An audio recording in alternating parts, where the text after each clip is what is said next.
డబ్బులు ఇస్తారు, 500 1000 రూపాయలు అట్లాగే ఇస్తారు. వాళ్ళకి అదేమంతది, వాళ్ళు ఏ పేపర్లు ప్రింట్ చేస్తున్నారు అనేటటువంటిది వీళ్ళకి చెప్తారు బంద్ కొట్టేటప్పుడు. ఈ బ్యాచ్ బ్రోకర్ బ్యాచ్ ఉంటారు, వీళ్ళు కూడా ఏం కోట్లు సంపాదిస్తారు దాంతో. వీళ్ళు ఈ పేపర్ని ఏం చేస్తారంటే కొంత పాడైపోయినప్పుడు మనం తీసి డస్ట్బిన్లో వేస్తాం, అట్లా వేసిన పేరుతో వేసేసి తీసుకొచ్చి వీళ్ళ చేతికి ఇస్తారు. ఇచ్చినందుకు వీళ్ళకి 5000 రూపాయలు వచ్చిందంటే ఏది ఆ పని చేసిన వర్కర్కి. ఈ పేపర్ పట్టుకున్నోడు తీసుకెళ్ళి ఒక కోచింగ్ సెంటర్ వాడికి ఇచ్చాడు, తెలంగాణకి సంబంధించిన పేపర్. వాడు 50,000 ఇచ్చాడు వీడికి, వాడు వాడుకున్నాడు, పెద్ద కేసు అయింది. ఇట్లాగే ఉంటాయి, బీభత్సమైన ఉద్దేశాలతో ఉండవు. నెంబర్ 1. రెండవది, పేపర్ లీకుల కోసం కాసు కూర్చునేది 2 వర్గాలు: కోచింగ్ సెంటర్లు, కార్పొరేట్ విద్యా సంస్థలు.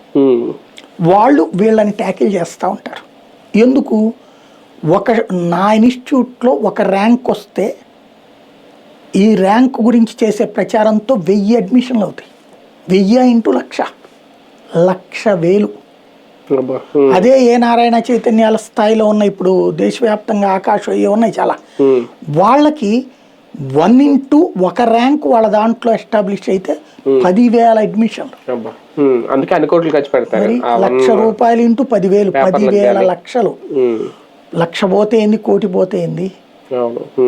ఇది దీన్ని మనం నిజంగా యువత ఉద్యమం నేనేం ఎక్స్పెక్ట్ చేస్తానంటే, ఒక తటస్థుడుగా చూసినప్పుడు యూత్ కార్పొరేట్ విద్యకు వ్యతిరేకంగా పోరాడాలి, యూత్ ఈ ప్రైవేట్ విద్యా సంస్థలు కోచింగ్ సెంటర్కి వ్యతిరేకంగా పోరాడాలి.